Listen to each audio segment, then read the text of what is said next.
Hey, all right. So this is just some quick comments on the midterm question. So this will be the first one, the one on Rebecca Solnit, that quote from her, "Being unable to tell your story is a living death."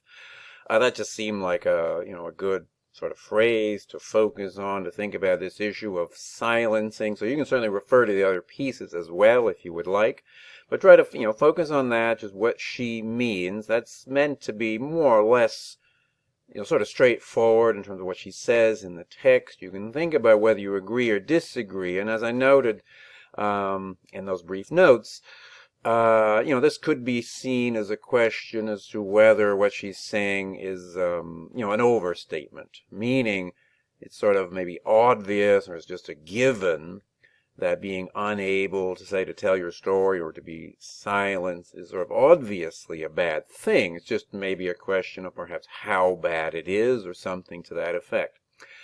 But the main thing as well I want you to think about is just what she says, right? It's not just about literally speaking, of course.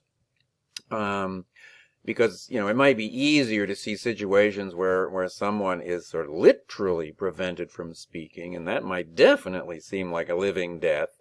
The question is whether situations where someone may be perfectly free to speak, whether the same thing might even apply in her case, basically. That's kind of what we want to be focusing on. And so that's why some of those ideas that came up in the very first week that I had a little slide about, there was about 4 of them, some of them with very technical kinds of names, like perlocutionary disablement, illocutionary frustration. Those are more technical sounding.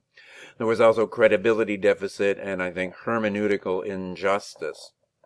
All of these have to do with ways in which someone who is perfectly free to speak is able to, and can nonetheless be unable to do something like, for example, tell her story or basically relate effectively and successfully what it is she's trying to say about her own experience. So if you could, try and see if you can work, say, one or more, but, of those ideas into your reply here, that would be very interesting, I think.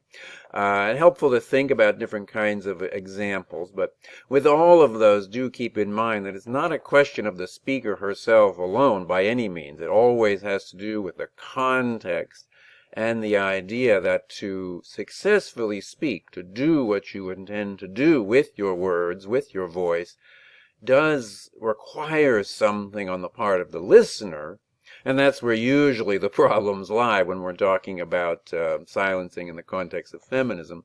It's a question of not being taken seriously, or it's a question of not having the conceptual resources available yet, or it's a question just somehow or other of it, the message not being taken up right, and that's sort of the main issue that could then lead to the situation where one is indeed unable, not for any shortcoming on her own part, but on the part of others around to whom she is trying her best to communicate. So anyway, just think about that one. If any questions come up, of course, just let me know.